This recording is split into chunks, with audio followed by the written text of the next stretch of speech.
Hello, Rama Rama Popodu. Hi all. I hope all are very good, happy, having a nice life, feeling very relaxed, happy always, and very peaceful.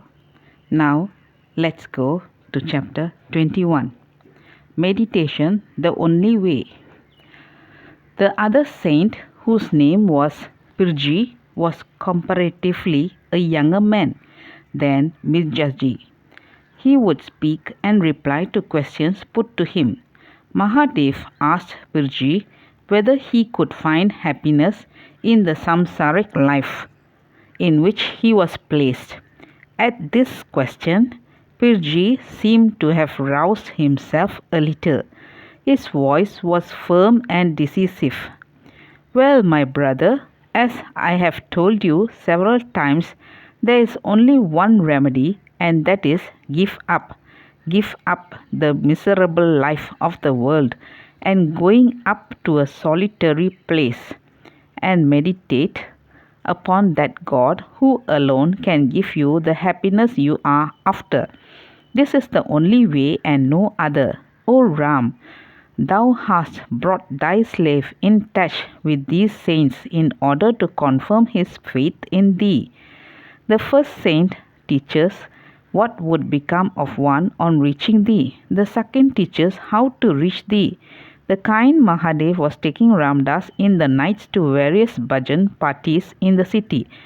When Ramdas told him one day that it seemed to be Ram's wish that Ramdas should make her move, he was quite unwilling to part with Ramdas.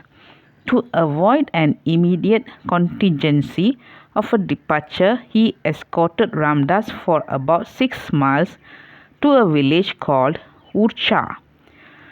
The place is famous for the temple of Sri Ramachandra. Leaving Ramdas at this place, after arranging for his food with an old mother living near the temple, Mahadev Prasad returned to the city. His parting words were, "You may remain here as long as you like, or as long as Ram wishes you to remain. When he desires you to leave the place, kindly come back to me to Jhansi." When left alone in contemplation of that divine guide, protector and mother, Ramdas wandered on the bank of the beautiful river of the place. On walking for about 2 miles, Ramdas came upon a number of samadhis or tombs. Some were old, very old, and dilapidated, over which were erected tall, conical turrets that shot high up into the air.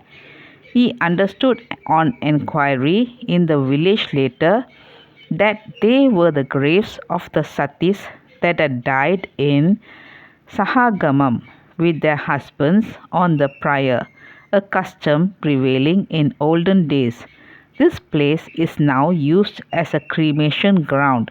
The site is full of trees and a beautiful calm reign over the place. Ramdas decided, as prompted by Ram, to occupy one of the graves for a retreat. For 8 days, Ramdas remained at this place. Only for about an hour at midday, Ramdas would go to the temple and receive the rations prepared by the old mother, which consisted of a few saltless rotis and boiled potatoes, and this only once a day. The whole night Ramdas would sit up for Ram Bhajan over the grave. Nights were spent in thrills of ecstasy. Ram's presence was felt in the very air he was breathing. In the mornings, when he was repeating aloud the charming mantram, Om Sri Ram, Jai Ram, Jai Jai Ram, birds of the air, small and big, and squirrels would alight on the parapet wall and would listen eagerly and with rapt attention to the sound of the great Pranava, Om, In the evening, the same sound, Om, would work like magic upon the goats and bullocks that came near the grave for grazing. They would raise their heads, pricking up their ears, stand still, and drink in the sound. O Ram, it is proved beyond any doubt that thou residest in the hearts of all creatures. The sleeping souls of the birds of the air and beasts of the plains are awakened at the call of Ram's glorious voice. That's all, folks. Let's see in the next chapter. Thank you. Bye bye. Rama Rama Puppodu.